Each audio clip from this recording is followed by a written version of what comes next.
Paul, and I'm the administrator at MidAmerica. And we take care of two plans for you.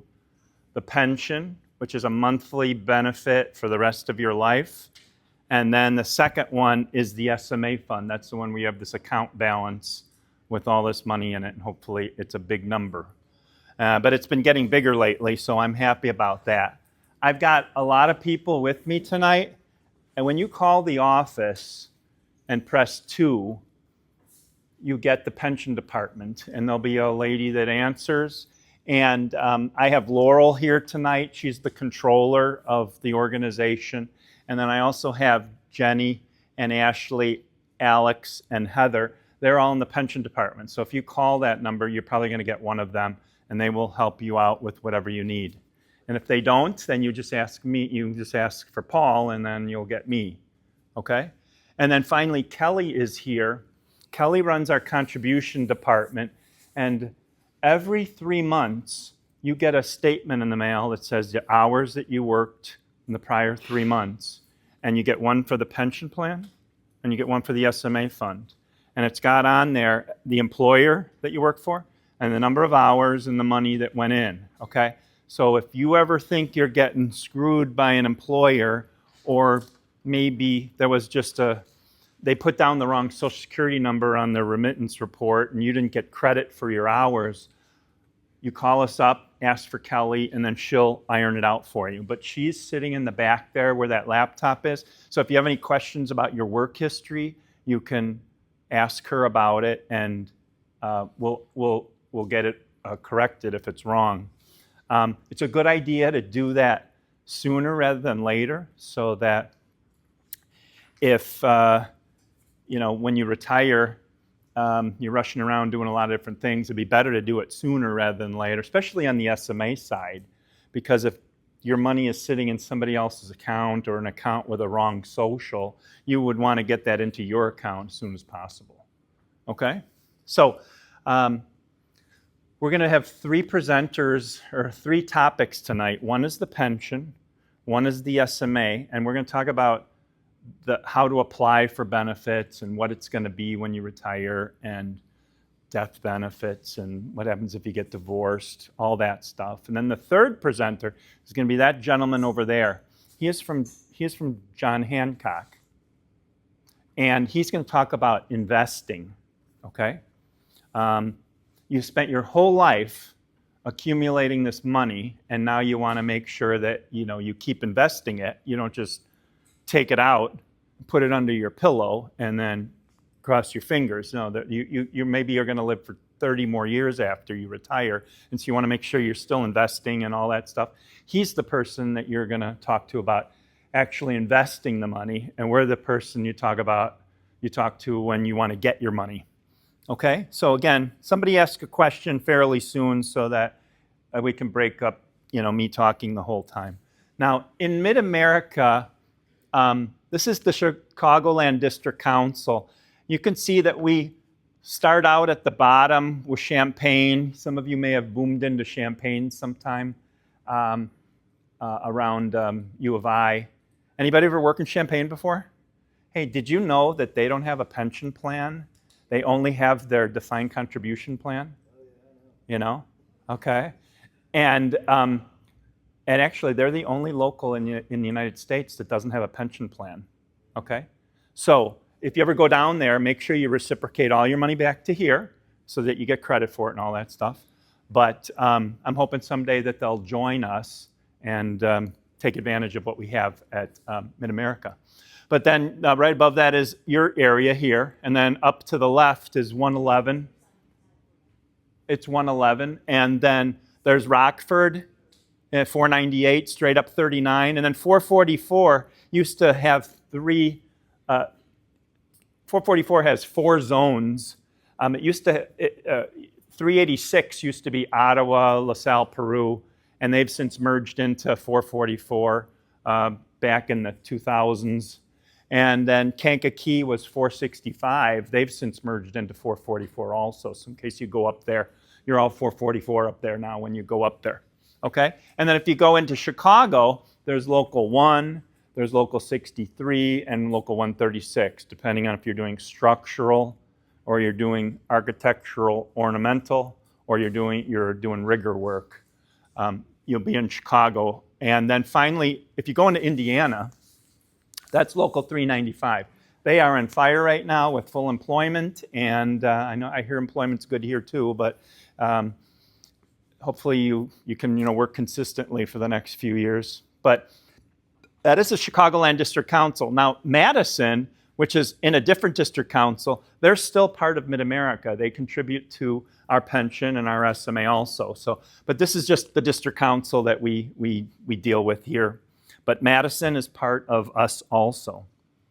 Okay, now I'm sure you know this. I have this slide on usually for apprentices, but I put it on here just so you understand where your money comes from, where it goes. Your union gets together with the association. You have two associations down here, actually. You have the AGC and you have the Greater Peoria guys. They come together, hammer out a CBA. You just did that this year, right? With the heavy highway. With the heavy highway, and you finished your CBA with the other one last year. And the collective bargaining agreement spells out when you take your lunch, all those important things, show up pay, making sure you're not, doing drugs or anything, all that kind of stuff. But most importantly, talks about how much money you make, what the total package is. And then when you go to work, you go do jobs, and then some of your money, depending on how you allocate it, goes to a bunch of different places, okay? The two on the left is what we're talking about tonight, the pension plan and the SMA fund, okay? But you have money going to Tri-State for your health insurance. We don't take care of that. Somebody else does. That's a company called Group Administrators in Schaumburg, okay? There's a lady named Debbie that you probably talked to before. She handles it all, okay? And then money goes into your JTC, and money goes into, a bunch of other little things, union assessments and stuff like that. But we're talking about the two things on the left tonight. Now, you may wonder, why do you have two things? And we're going to talk about that immediately after this next presenter. I'm going to bring up Alex and Kelly, and they're going to go over your packet. If you pre-registered for this, then you're going to have a packet that has stuff that's customized for you. If you didn't, you got a generic packet, but it's still going to have the same kind of stuff for you, okay? And if you want pension calculations and things like this, you can talk to the ladies in the back and we'll get it for you. So they're going to talk for about 5 minutes, and then I'll be back. Hi everyone, my name's Alex. I'm going to be going through what's in your folders today, so that way y'all are kind of not in the dark about what's going on and what we're talking about. So if you guys have already moved around your papers and stuff, don't worry, I'll tell you what each one is. So first and foremost, on the left-hand side of your folders, we started off with the pension side, and on the right-hand side, we started off with the SMA stuff, okay? I'll be going through the left-hand side first, then the right. Left-hand side is pension. First and foremost, you'll have this really big packet. This is going to be the packet that we're going to be presenting up here. So whatever you guys see up there is going to be on these papers. So if you want to take notes, go ahead and feel free to do so. Write down any questions you have to ask later. Whatever you'd like to do, it's there for you. Next, you have this blue sheet. This blue sheet is your pension quarterly statement. These are all samples. I just want to make sure everybody's aware. So these are your pension quarterly statements. We send these out quarterly to you. I want to make sure that you guys are aware that you are checking these every time you get them. These include, as Paul said, the dates you worked, the contractors you worked for, the hours you worked, and the contributions made while you worked those hours. So if at any point you receive this paper from us, please look it over. Make sure that you're getting paid for what you did. And if something's wrong, go ahead and give Kelly a call, and she'll go ahead and help you out from there, okay? But make sure you guys are checking these pension quarterly statements when you get them, okay? The next one, the green one, is going to be the SMA quarterly statements. So same thing, but for the SMA instead. So again, please check these whenever you get them. If you think it's redundant, good. Please keep doing it. That's the whole point. You get used to it, and that way you know when there's an issue, because you spot it right away.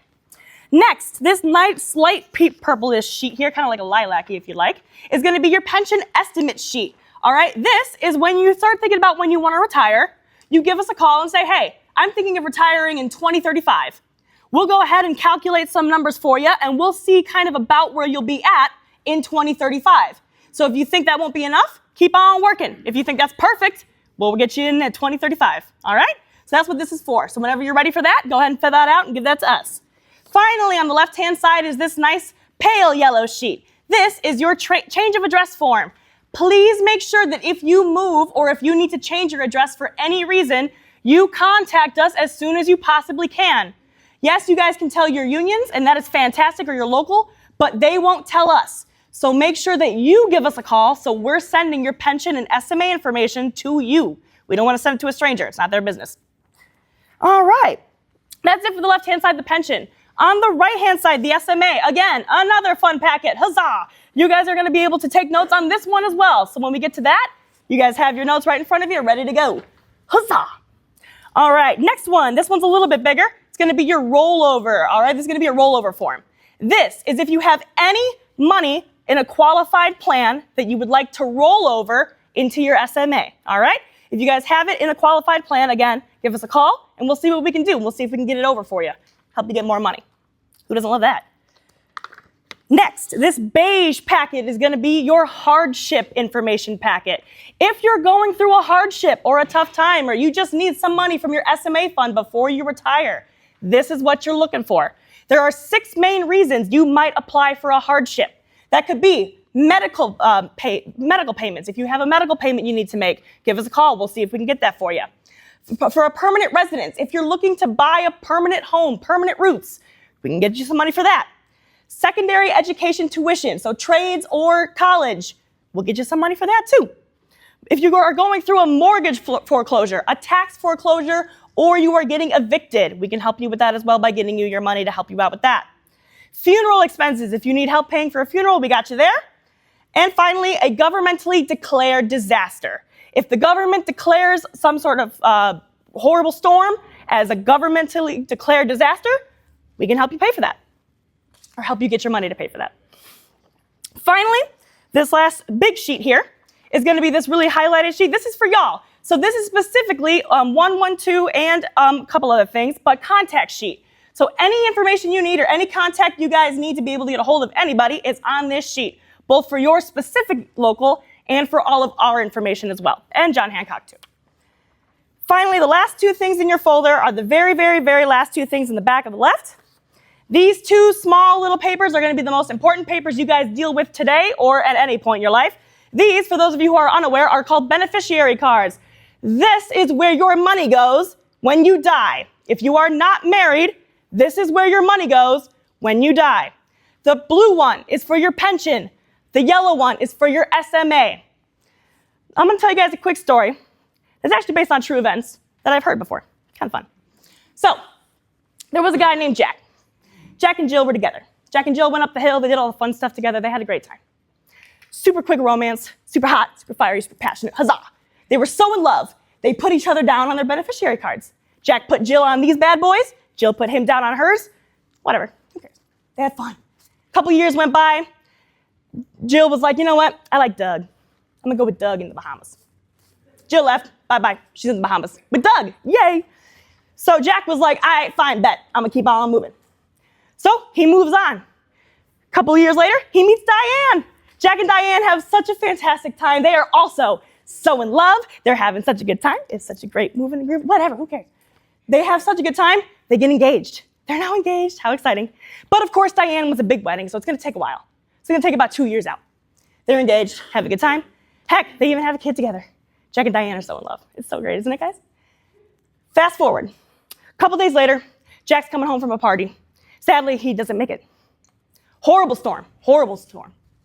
He passes away in a car accident. He does not come home. And Diane's upset, of course. So Diane gets Jack's mother and her, and they come on over to the pension department and say, hey, I'm Diane. I'm Jack's fiance, and I'm Jack's mother. We're here to get his pension and his SMA because we're just going through it right now. We need help. Please, let us get his stuff. Of course. First and foremost, Diane, are you married to Jack? Are you legally married? Well, no, not yet. Oh, no worries, no big deal. Not a big deal at all. Let's check his beneficiary cards. Let's see who the money's going to. And we look. Jack never changed it. It's still going to Jill, y'all. The money goes to Jill. It doesn't matter if they're engaged. Doesn't matter if there's a kid involved. Doesn't matter. And the mom pipes up. Well, I'm his mother. I gave birth to Jack. Don't I get a say? Can't I be the one in charge? Well, no, I'm sorry. Jack insisted that Jill get everything.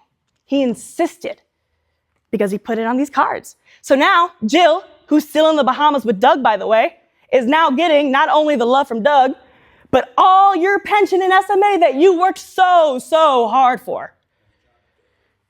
Exactly, right? Thanks, Doug. So don't let Doug get your pension and your SMA. It's your pension and your SMA. It's not Doug's. So what happens if Doug, if not Doug, who cares about Doug? Nobody cares about No one cares. What happens if Jack and Diane got married before he died? If Jack and Diane got married before he died, then Diane gets everything automatically. Your spouse automatically gets everything in the pension and the SMA. Automatically. Automatically. Even if you guys are like, oh, we're going through a separation or whatever. If you are legally married to this human being, they automatically get your stuff. So please make sure that not only are you paying attention to who's on your beneficiary cards, but you're also checking your quarterly statements because that's important too. Yeah. What if your beneficiaries are kids and you're married? So if your beneficiary is your kids and you're married, it'll still go to the spouse first. So spouse takes priority over everything else, and as long as you guys are legally married still. So the spouse gets it automatically no matter what. Yes? So if, say, I was legally married, but I had an executor of my trust, Yes. would the executor of my trust take over that, or would I have to put my beneficiary into the trust for my daughter to be able to receive that when she became of age? The pension plan, that card supersedes any wills, trust, anything. It's outside of it. You know, your wills handle everything that isn't already designated by something like this. Yes. So Oh, this they were upside down. Sorry. supersedes that. Thank you. Yes. Any other questions? All right, Aruski. Well, thank you guys for listening to my spiel. So I have Kelly over here. She is going to tell you guys about the contributions and all that fun stuff. If you didn't receive this letter, you've already accessed the website. So basically, last year we added some new security features to the website. You do need an email on file in order to gain access to view your hours. It's very important that you guys, on top of the quarterly statements, this gives you a full picture of your work history. We will still send out quarterly statements if you access it. We'll still provide work histories if you guys call in. We can mail those out or email them to you. But basically, this letter is very important for you guys to get in there. As Alex had stated, it is important to watch which employers are reporting. We have had a lot of cases where the guys aren't getting their hours, and we fight for those for you. So if you guys have check stubs or anything like that from the employers and you notice that on that quarterly statement, or if you go onto our website and you're missing those hours, just give us a call and our delinquency department will reach out to that employer and get those hours submitted on your behalf. If you guys have absolutely any issues accessing this website, always give us a call and my department will be there to help you with it. Okay. All right. Thank you very much, Kelly and Alex. I have a question leading up to that. So, iron workers are not very good about opening their mail, or much less keeping it more than about a week. And so they very rarely have those quarterly statements for very long. So if they don't have them, or misplaced them, or didn't open them, is there another way to get it? Or would they maybe have to call here and have it forwarded here? Now, that site that you said that they can log into, they can get their hours from that site, right? Okay, so they can. Okay, now the statement, it won't look like that statement, but they can go in and say pension or SMA and look at all of the hours and money that have come in over a long period of time, okay? So you can do that. You just have to sign up for it and get a PIN and a password and so on. But you can do that, okay? I remember back in the day, the old timers would keep every check stub from every job they had, okay? And they would sit at the kitchen table and look at the quarterly when it came in. And if area rectors paid 170 hours and you're sure it was 172, that person would be calling on Monday morning saying, what the heck, I've got stubs for 172 and they only paid 170. So then you'd call Kelly at that point, we'd figure it out. Maybe they made a mistake.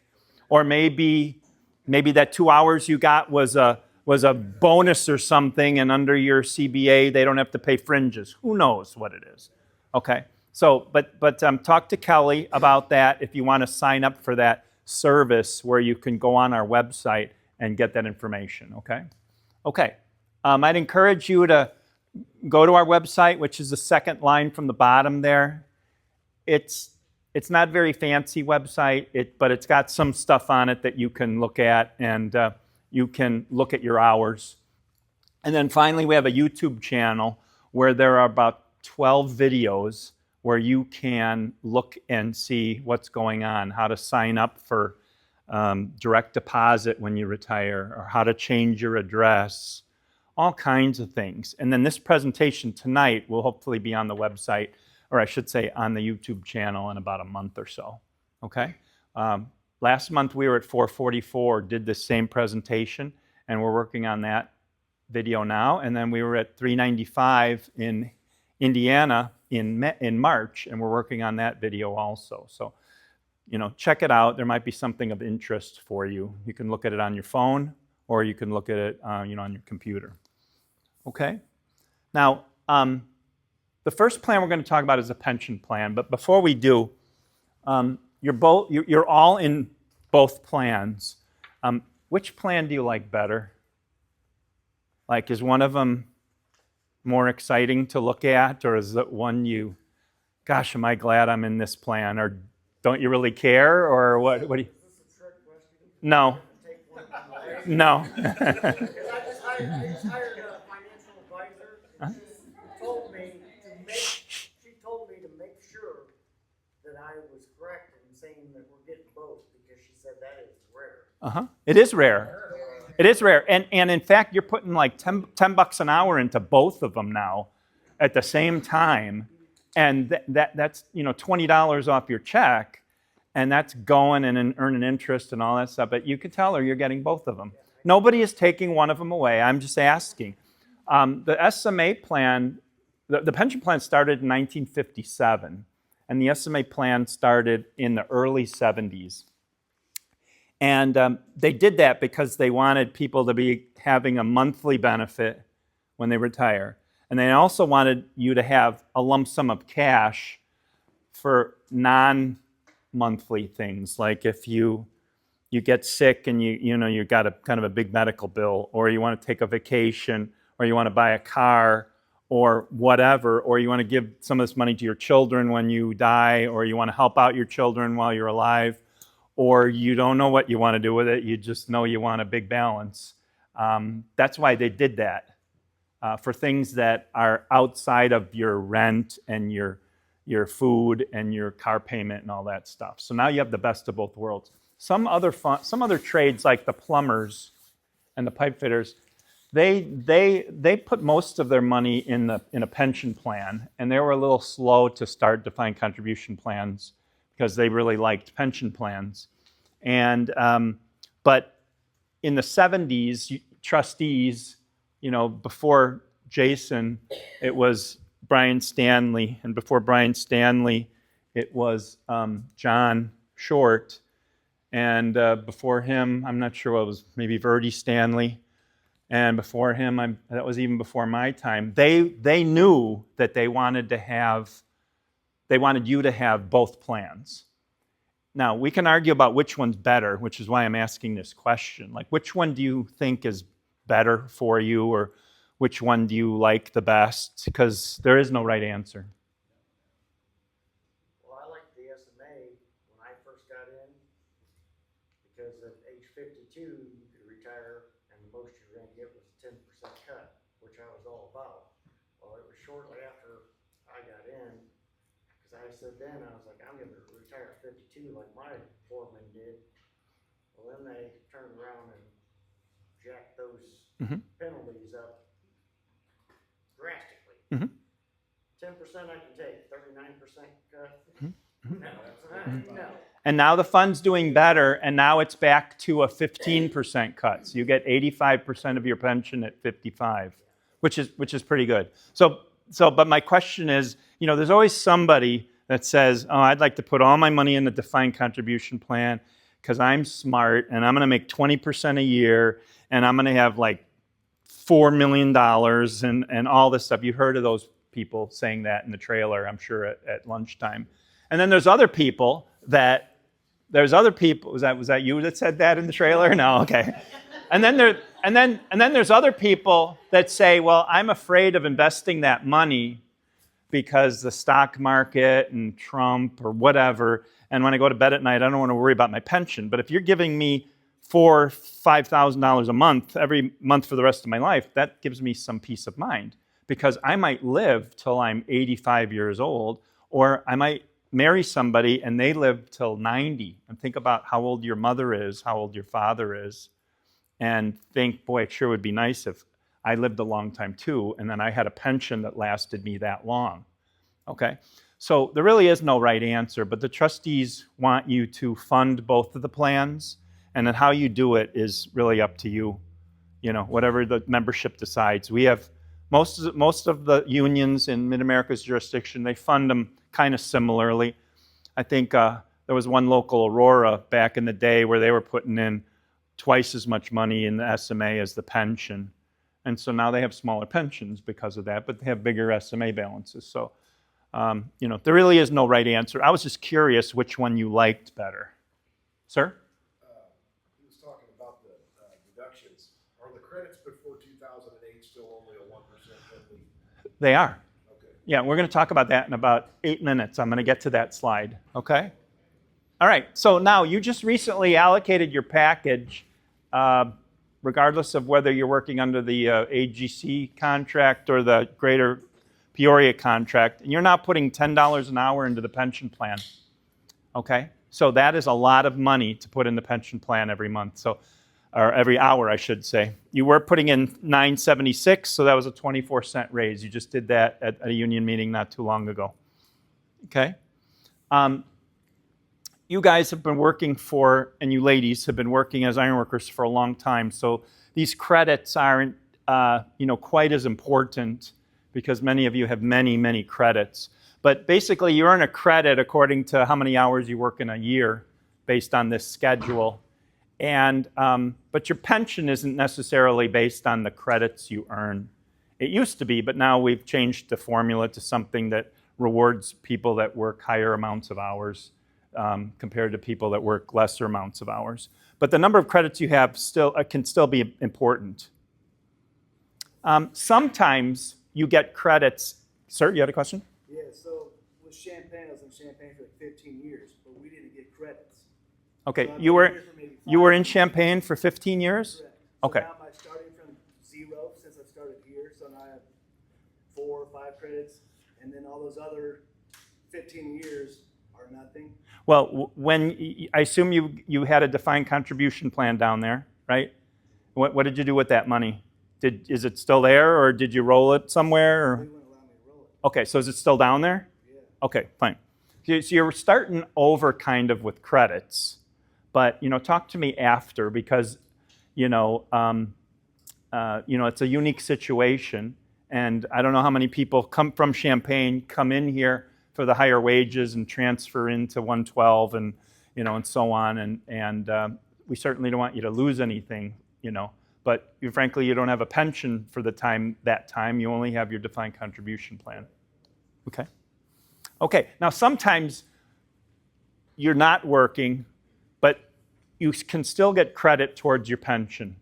Okay, so these are some examples of that. There's an hour bank provision that is done automatically for you that puts credit towards your pension if you work less than 1,000, and that's all done automatically for you.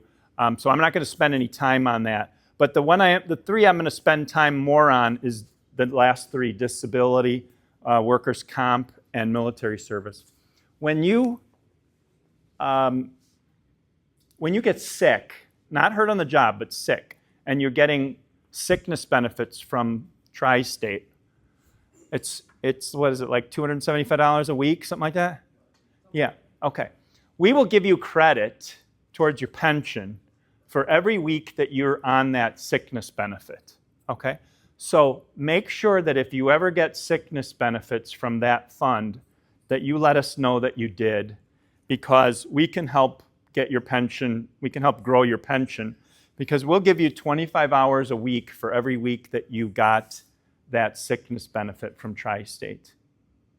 And so that's important that we find that out.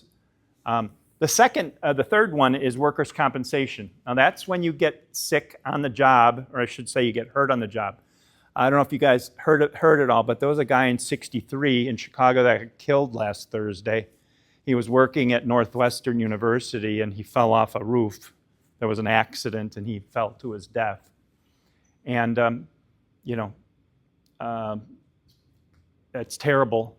But people can get hurt, obviously, and not pass away. And when that happens, you can get workers' comp from your workers' comp carrier, and that will also give you 25 hours a week towards your pension. So you get hurt at work, you bending over, you hurt your back carrying all this rebar, and you go on workers' comp for a while. We'll give you some time towards your pension. All you have to do is show us proof that you got workers' comp, and we can take care of that, okay? And the final one is military service. If you ever are ironworking and you leave, and you go into the military for a period of time, and then come back, we will give you credit for the time you're in the military. Okay, so this isn't, I'm in the military when I'm 18 till I'm 22, and then I decide to be an iron worker. We're not talking about that military service. We're talking about when military service interrupts your time as an iron worker. That happens if you're like in the weekend reserves, and you're working as an iron worker, but then your unit gets called up to some country to do some security or something, and then you're gone for 6 months. Anybody ever hear of that happening? Well, we'll give you credit towards your pension if that happens, as long as you come back to work after you're done doing your reserve stuff, okay? So those are just things to think about. Hopefully none of that will ever happen to you. You'll just work the whole time and you'll get the biggest pension that you could possibly get, okay? Anybody has any questions along the way, let me know. I talked a minute about pension credit, and you need to get 5 years, 5 of those years of 1,000 hours in order to be called what we call vested, which means that you have a non-forfeitable right to a pension. Now, if you wind up leaving with just 5 years of service, you have to wait till you're 65 to get your pension. All of you have way more than 5 years of service, so let's not talk about that anymore. If you want to retire at 62, you need at least 10 years. You guys are all past 10 credits, except for maybe there might be an apprentice in here, but you're all past 10. The key is 15. You can get past 15, then really the world is your oyster. You can retire early as 52 or 55, depending on when you want to take your benefit. But 15 is the magic number. Many of you are way past 15. I think, Jason, you've got, 15 or 16 years, right? Yeah. Okay, so just get past 15, okay? Now, some people don't make it till retirement because they get disabled, either because they get sick or because they get hurt at work and it's an injury that they cannot work anymore. Okay, so if you have 15 years of service, you can get a disability pension from us. If you have only 10 years of service, as long as you have a Social Security award that says you're disabled, you can also get a disability pension. And if you get hurt on the job, you can have as little as 5 years and get a disability pension. Now, what does that mean, a disability pension? It means you don't have to wait until 62 or 55 or whatever. It can happen when you're 42 years old and you're disabled. We'll start paying you right away, okay? Now, many of you are past that age, but at least know that this is there for you in case that ever happens to you, okay? Because ironworking is a dangerous job. Okay, now, I made reference to the fact that the pension plan changed 6 years ago. It used to have this formula where there was 3 pieces to it, and I'm not going to go over the whole thing because what's done is done. They wanted to change it so that it really benefited the people who worked more hours. And they wanted to simplify the plan too. And so what they did was they changed it so that the way your pension is earned now is what's called a percent of contribution formula, okay? Or you may have heard the term POC, okay? It's very, very simple how you earn your pension. You don't have to worry about credits and 500 hours or 1,000 or anything like that. This is how it works, okay? So it's simply, you figure the number of hours you work in a year times the contribution rate that you earned during that time times 1%. And that determines the benefit you earn in that year. Okay, so look at the example at the bottom. Let's say, starting June 1, for the rest of the year, you work 1,000 hours. Okay, that's a lot of hours to work in 7 months, but if you do it, the contribution rate's $10. You multiply 1,000 times 10 times 1%, and you get $100. Your pension will have gone up by $100 because of that 1,000 hours that you worked from June 1 till the end of the year. Okay, pretty simple.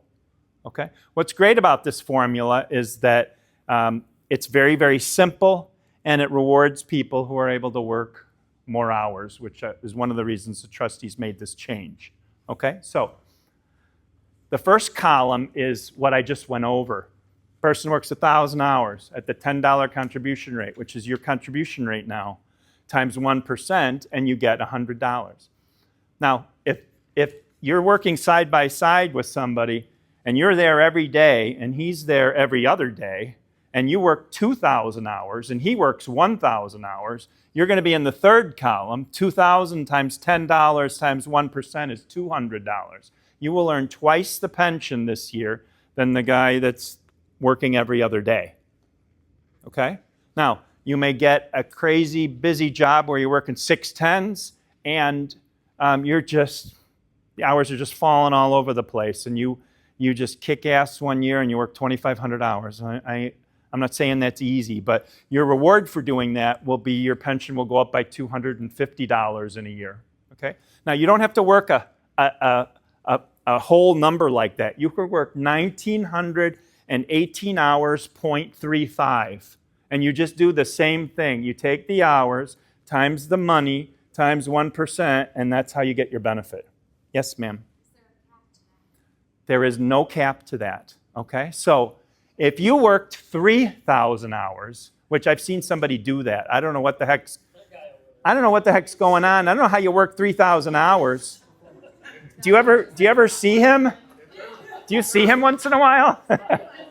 All right, well, you got to take the work while you got it, okay? There is no cap, okay? So the person who works 3,000 hours will be 3 times the amount that the person worked 1,000 hours. So that benefit is going to be $300 in 1 year, okay? $300 in 1 year. So think about that. If you did that for 5 years in a row, which I can't even imagine doing it 1 year, but if you did it 5 years in a row, after 5 years, you'd have 300 times 5 would be a $1,500 pension after just 5 years of work. I mean, that's like insane, okay? Now, is working more hours the only way you can make your pension bigger? Well, the answer is no. This is the other way to make it bigger. The other way is to put a little money in. I don't care how much you put in. I don't get more money because you guys put in more money into the pension, okay? Neither do they, okay? It all goes to you. I don't care if you put in, this year you put in 24 cents. Next year maybe you'll put in 25 cents, or maybe you'll put in $1. I don't care what you put in. Just know that if you put in a little more money, then all these benefits that you're earning from the time that you start putting in that extra money are a little bit bigger. And if you do that year after year after year, it gets to be a pretty big number, just like your SMA is now, okay? So I guess the moral of the story is don't forget about your pension and don't forget about your SMA. Always throw something in both of those. I don't care what it is, but if you forget about it 1 year, and then the next year something bad happens in the health plan and they need like 50 cents or something, And then you're like, well, I don't want to put anything in pension. And now it's 2 years you didn't put anything in pension. Don't do that. You got to keep up with inflation, and so you got to keep putting money in there. You will not regret it when you get to the end of your ironworking career. Okay? Now, this is an example of a local 112 person who's worked for the last 30 years. Okay? So 30 years from, so that's from 1995 till 2025. And assuming you've worked about 1,750 hours a year, sometimes more, sometimes less, your pension on your customized statement that we gave you is going to be in the vicinity of $4,000 a month. Okay? Might be higher, might be lower. Over the next 5 years, if you work 1,750 hours for 5 more years, 5 years times 1,750 times $10 times 1%, you'll earn another $875 towards your pension. And then your pension in 5 years will be $4,950. Now that's the gross amount every month for the rest of your life that will pay you prior to any early retirement reduction or anything. We're going to talk about that in a moment. But you can see how working a lot of hours or working, putting in money each year helps to grow that number. Okay? Question? So you only have to put the money in once? Like, say I wanted to just put $100 in there. $100. Yeah, like you can only do 50 cents worth? Or No, you can do whatever you want. You can do anything from 1 cent to whatever. Now, what was your raise this year in the whole package? Wasn't it like $2.50 or $3 or something? What was it? $275. Okay, $2.75. Okay, so now let's say next year's is around that. You got to figure out how much do you want on the wages. You want $1 on your check. You got to put money in health care or whatever. So out of that $2.75, oh, so they're talking about like I'm talking about every time. No. Nope. This is your package, and then you got your wage rate, and you got all your deductions, and you're putting 10 into the pension and what, 1075 into the SMA. Okay, and each year you get to put a little more in there. That's what we're talking about here, and it comes out of your weight, your raise, and you sit around and you figure out, well, what does the e-board say? What does Jason think? What do you want to do? And then you come to an agreement, and then you make it happen. If you're wanting to put like an extra $5 in, would you talk to you or the hall, you know what I'm saying? Would you get all the, you know what I'm saying? If you're putting 10 in and you want to put 15. You would bring it up to your body and talk to Jason, Imagine trying to put $5 in. Like, where's that going to come from next year when you're putting in, when your raise is $2.75? Sure. I get it. But I tell you what, if you just put something in every year, before you know it, that 10 will be 11, and it'll be 12, and it'll be 13. I'll tell you, I was at Joliet last month. They're putting $13.40 in right now. Now, they have a bigger package. They have a bigger package. They're making $50 whatever an hour, so they got a little more money to play with. Okay, and so. But that's the way it goes. Hopefully it costs less to live down here in Peoria, okay? Just don't forget about the pension, okay? All right. Now, these are the early retirement reductions this gentleman was talking about. At age 52, there was a 10% reduction, which meant you got 90% of your pension for the piece of benefit you earned before 2007. If you remember, something happened in 07, 08, 09. There was a recession. This big company called Lehman Brothers collapsed, and the economy went down, and stock market went down, and it was a difficult time. And so the pension plan had to cut back on their benefits, not in the past, but only prospectively. So that's why you didn't lose that on any of your benefit earned before 07. That's still the case. But it had to be cut going forward. And so, but recently there was a benefit improvement which increased that 85% right there. It was 79%, and now it's 85%. So the plan is recovering nicely, and it's starting to return benefits that had previously cut back to you, okay? So if you want to retire at 55, you give up 15% of your pension, and then you get 85% of it, okay? And what you're getting for that is you're getting it, 7 years earlier, and that's a pretty good deal, even though it's a 15% haircut, okay? All right, so in my example, I'm just going to try to keep this going because we're going to get to the slide that's the most important for tonight, and that is this person's retiring at 60, and so there's no early retirement at age 60. You can see at 60, you get 100% of your benefit regardless of when it was earned. It's hard to make it to 60, I'll get that. But even if you make it to 56, 57, 58, 59, it's still, you're getting most of your pension at that point. So it's a pretty good deal. I do have a question though. I plan on retiring at 53. Okay. And it says not available, not available. What happened to all that money for after 2009? Sure. It says it's not available. Well, I'll tell you what. Come see me afterwards, but I'll answer the question because there's nothing to hide here. At 53, you get part of your benefit right away at 53. And the other parts of your benefit, you have to wait till 55 to get it. So that's all that happened. It was part of that cost cutting that the funds went through in 07, 08, 09. So basically, you'll get 91% of your benefit if you retire at 53. And then and you'll get 71% of the benefit that you earned from 07 to 09. But then a couple of years later, at 55, you'll get the 85% of whatever's left. Okay, so it's just delaying the fact that you're going to get your benefit. Early retirement is an expensive benefit, and so when they made some cuts, they increased early retirement from 52 to 55. And so that's why you've got this, what's called a bifurcated benefit system. Okay, you're going to ask a question, sir? No? Okay. All right, so this person works 5 more years. They get their pension at 60. There's no early retirement reduction. This is the most important slide tonight, especially if you're married. Because when you retire, you have to figure out how you want to take your pension. And what I mean by that is this. If you're single, if you're not married, okay, you will only be offered the first pension, the first line there. It's called a single life pension. We will pay you a pension for the rest of your life, okay, from your retirement until the day you die.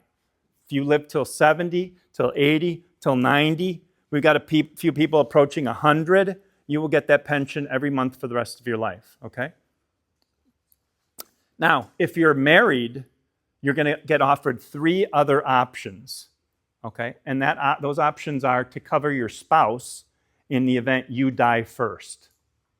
Okay, so the law requires us to provide options to you to provide a spouse's benefit after you die. So in this example here, let's say the person has a spouse that's the same age as he is, and he wants to provide his spouse with half of his pension after he dies. He takes a reduction from $4,900 to $4,300 for his entire life, and then when he dies, she gets to get half of his pension, okay? Or he gets half of his pension, half of her pension. And that would go for that person's life until they die, okay? So that's called a 50% husband and wife pension. Now, sometimes life doesn't work the way we want, and the iron worker isn't the one that dies first. The spouse dies first. If the spouse dies first, the iron worker gets to go back up to the $4,950 benefit for the iron worker's life. So you're kind of both getting something out of it. Your spouse is getting something out of it if you die first, and you're getting something out of it if the spouse dies first. Okay, you're not penalized for the rest of your life. Okay? Now, if you want to provide your spouse with more money after you die, then you take a higher percentage, which means that you get less money while you're alive, but your spouse will get more money after your death. Okay? So those are the options that you'll have before you when you retire. Now, so here's what you have to think about. How important is my pension to me and my spouse? Is this like everything we've got? Or do we have, $1 million in our SMA and we've got 100 acres of farmland, and I inherited some money from my dad, and I got a lot of investments of my own. It's not really that important to cover my spouse because my spouse is going to have all my money after I die. You may have that kind of a life. Or you may have nothing other than your pension and your SMA, and you want to provide the highest benefit possible for your spouse or something in between. So those are the things you need to think about when you get around to retiring. You can't decide today that I want to retire on June 1st and put no thought into this and then make a decision, because it's probably a bad idea. You need to think about that before you get there, okay? So all of these have the same value. Like, one of them isn't better than the other. They all have what's called the same actuarial value, which means they all have the same value. It's just a question of how you wanna spend that money. Who do you want to pay, and how much do you want to give them? Okay. Anybody got any questions on that slide? Yes. Why do the single people not get the whole thing then? Or like, Well, the single people.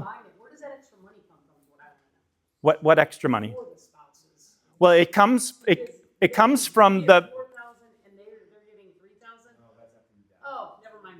I'm not reading it right. So by you taking less money, you're buying insurance basically. I know you do. Everybody get that? You're buying insurance to pay for the fact that second person is going to get a benefit. Because if you're married and you want to elect the first benefit, you can do that as long as your spouse consents to that election. You better make sure that you've got enough money for that person after you die, because your spouse gets nothing after you die. Okay? What happens if you both die before the full pension is received? Okay. Well, the pension. Where does that money go? Okay, well, now you're getting into a real good question. First of all, the short answer is that single life pension is paid for at least 3 years. Okay, so if you retire and you're single and you only live for a year and die, your pension will be paid for 2 more years to the person of your choosing. Let's say you have 2 children. We'll take that $49.50, split it in half, and they'll each get that for 2 years. But then it stops. So now the second question you raised is, where does that extra money go?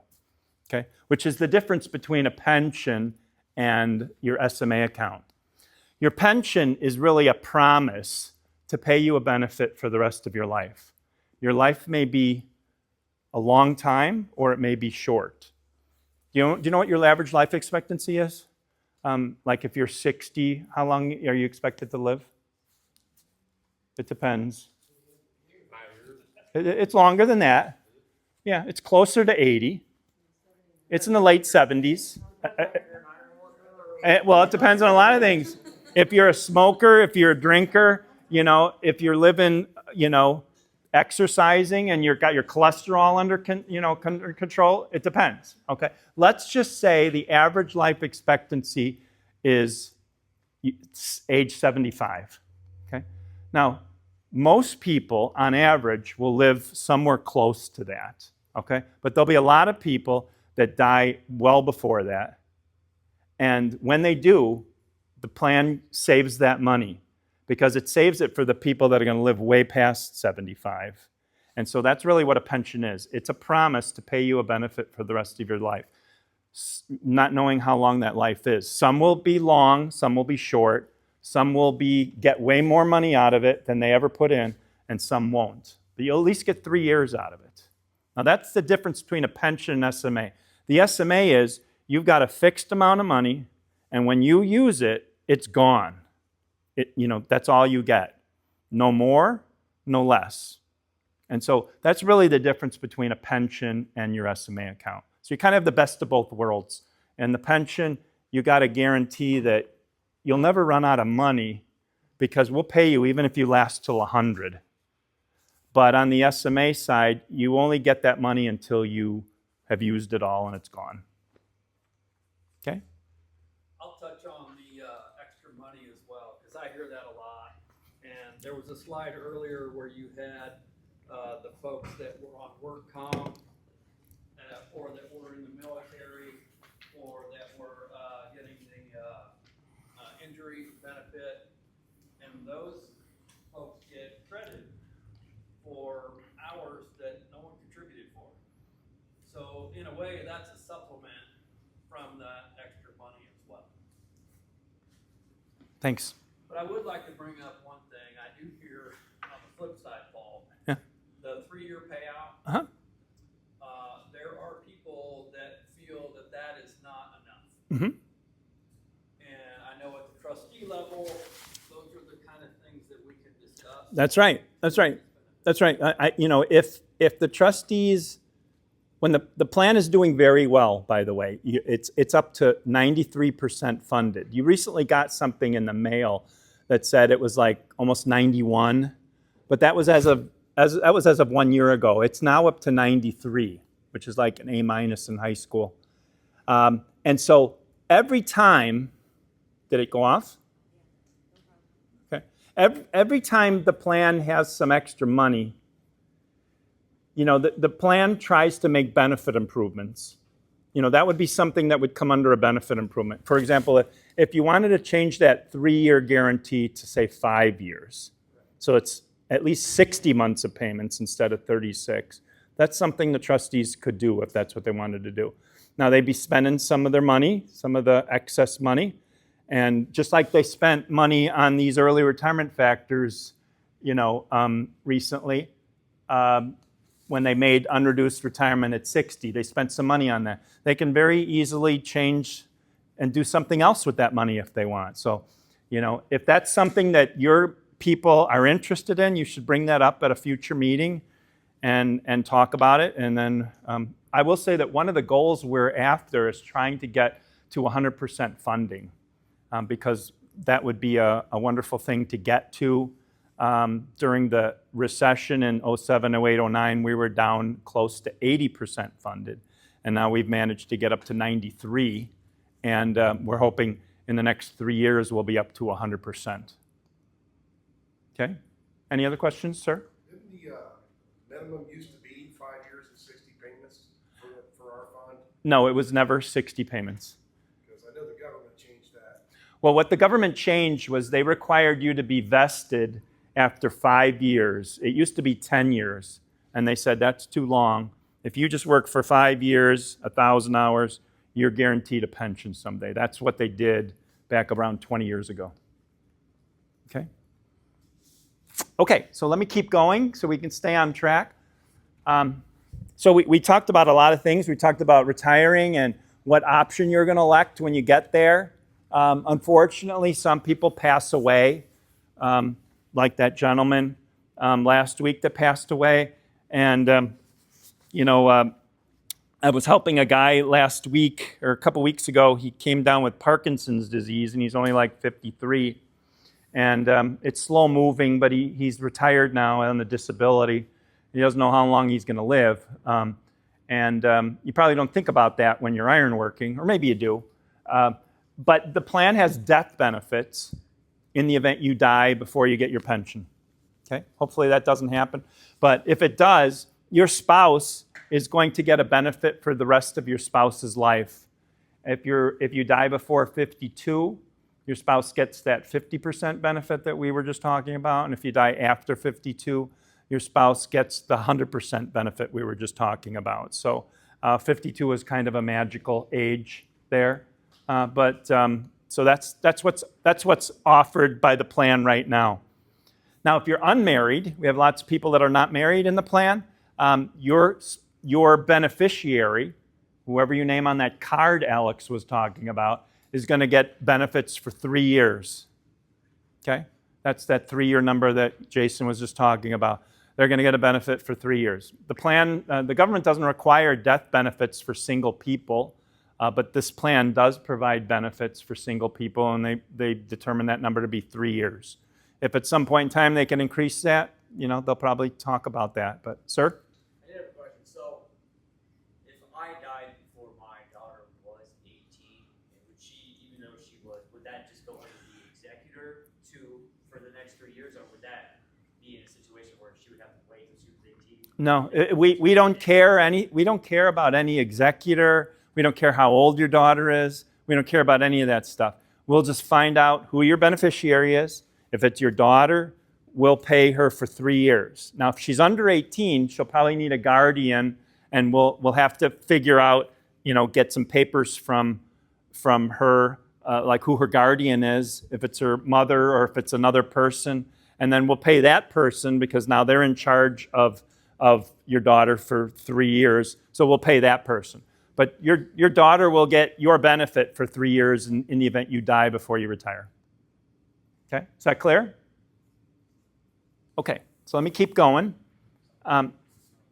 Now, if you're married and you die on the job, there's an enhanced benefit that we don't talk about very much, but it's a benefit where we calculate what do you have today and what would you have if you worked every year until you were 65 years old, and then your spouse gets that benefit. No reductions for early retirement, no nothing else going on there. It's just sort of a kicker that your spouse gets because of your death that happened on the job.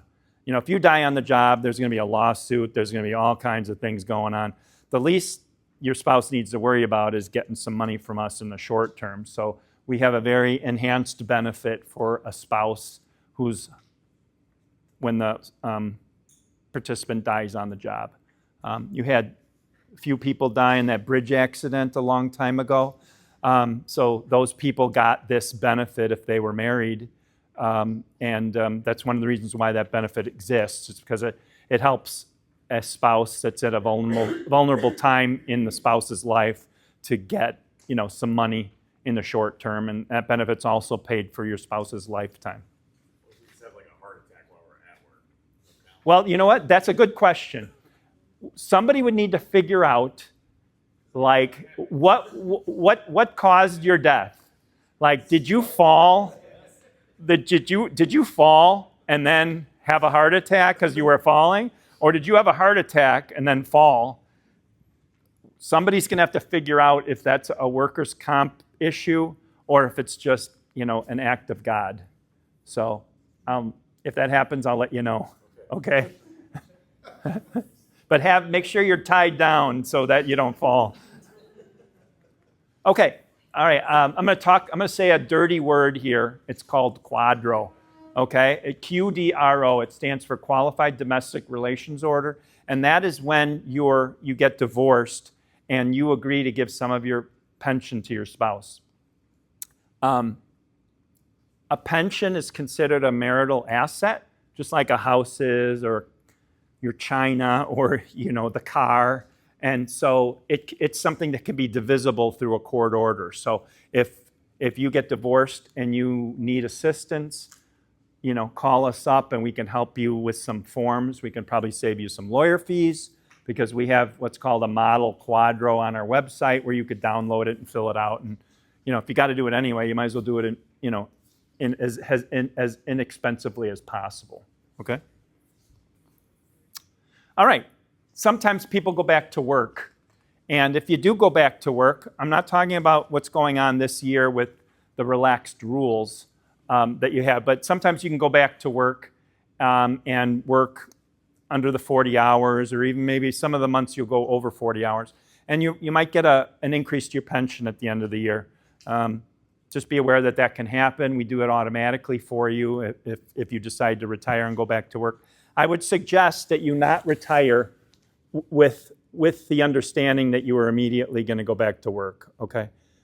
Don't retire until you're pretty much done. But if something happens and you go back, that's okay. But don't plan on, don't plan on retiring and then going back to work because you're trying to get the best of both worlds. This year, if you're retired, you may have heard this. If you retired earlier in the year or in a previous year, you can go back to work and work as much as you want because of there's a need for skilled iron workers that can't be filled right now. So that does not apply to you because you're not retired yet, but maybe someday it'll apply to you. Okay? You had a question, Miss? I did. Back to the QDRO.